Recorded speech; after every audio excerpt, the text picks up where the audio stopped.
I want to say this to all our Muslim brothers and sisters, all our religious leaders, especially the Muslim religious leaders. I know that many of you are passionate, zealous about your religion, pursuing after what your religion says you should do in every ramifications. But I want you to know that we are all created by one person, which is God. God created the whole universe. And God's expectation for us as humans is to live as one big family. The reason why the world doesn't have peace is because we don't see ourselves as one big family. Because some people think they are better than the others. Some people think because they have power, they can use their power to suppress others. Some people think because if they don't suppress those they think is lower than them, they will not get what they want. There are so many reasons why people are being suppressed, and the chief of them is for personal reason. And anything and anyone that stand in the way, from preventing them from achieving what they want to achieve for their own personal enrichment, they are ready to kill. You see, the world is full of insecurity. The world is full of pain, of suffering, of poverty. People are dying without food. People are going to bed without food. People don't know where their next meal will come from. So many people don't have good water. They don't have good roads. Some are living under the bridge, in front of kiosks, in front of shops. So many people are suffering. It's often said that the rich are getting richer, the poor are getting poorer. The religious organizations that is supposed to stand as a light in the community, in the state, in the nation, they are the one harnessing, conniving, working hand in hand with politicians to increase the suffering that is in the land, instead of them to use their position to alleviate the sufferings and pains of the people. You see religious clerics elevating their religious beliefs even above the laws of the land. You see people using their religious beliefs to threaten people of other religion. Come to think of it, you Muslims that are calling the Christians infidels, you people, I want to ask you one question. Do you think you are better than the Christians? Do you think you are better than the Christian in any way? Jesus Christ said something. He said the greatest are the ones that serves. The greatest are the ones that serves. Jesus was the greatest, but he served. You will never see Jesus insulting, making derogatory statements the way these Muslim clerics are doing today.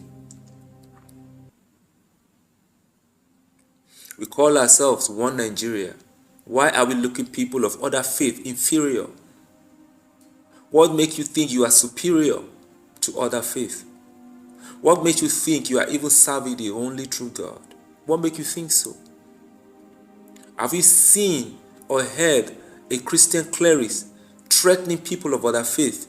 You've never seen that of a Christian threatening people of other faith. The desire of the Christian is for everyone to be saved. That is the desire of every Christian. Because Jesus Christ gave us the mandate to go to the world and preach the gospel of salvation. The desire of us Christians is that everyone should be saved. Whether you are a Muslim, traditional worshiper, whatever it is, the desire of the Christians for everyone is that everybody is saved. Saved from what? Saved from the devil. Saved from the judgment of God. Saved from hell. That everyone should receive eternal life. The Christian clerics cannot stand in whichever platform to say the derogatory things, look at people of other faith as inferior. Everybody don't have to believe in what you believe. Everybody don't have to believe in what I believe.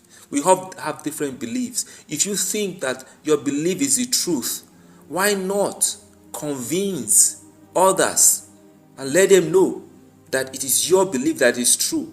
Not with violence, but with dialogue. Not with threats, but with fellowship. Paul says something. He said, I became all things to all men in order to win them to Christ.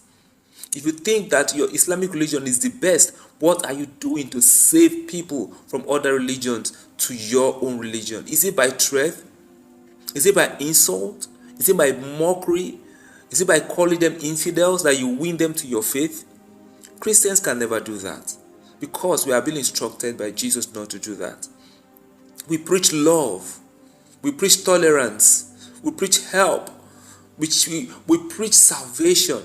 We don't preach violence. Never. Jesus never taught us to be violent to people of other faiths. Rather, we should teach and preach the truth to them so that they will be saved.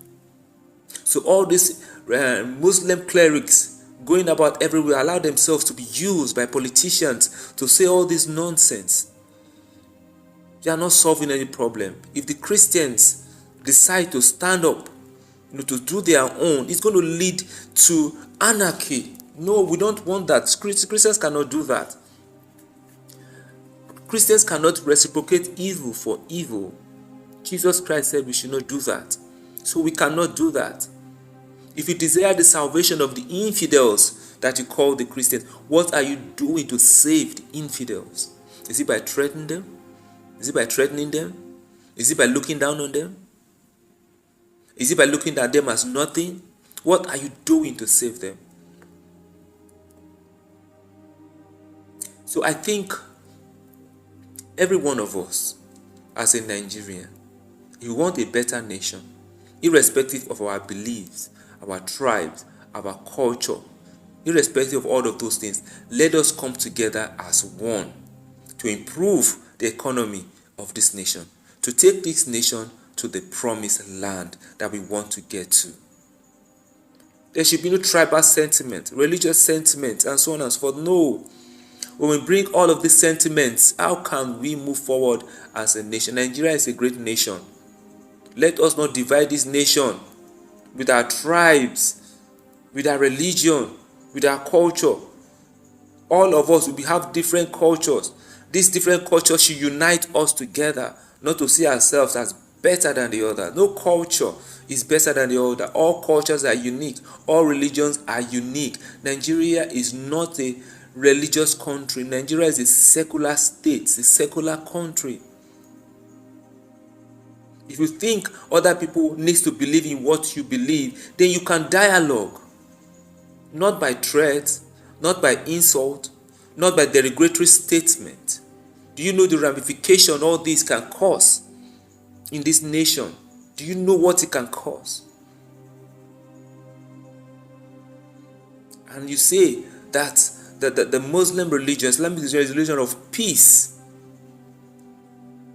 With all these things you people are saying, your leaders are saying, is it truly a religion of peace? When you look down on people of other faiths, is it a religion of peace? When you are breathing violence, ready to kill for the sake of religion, is that peace?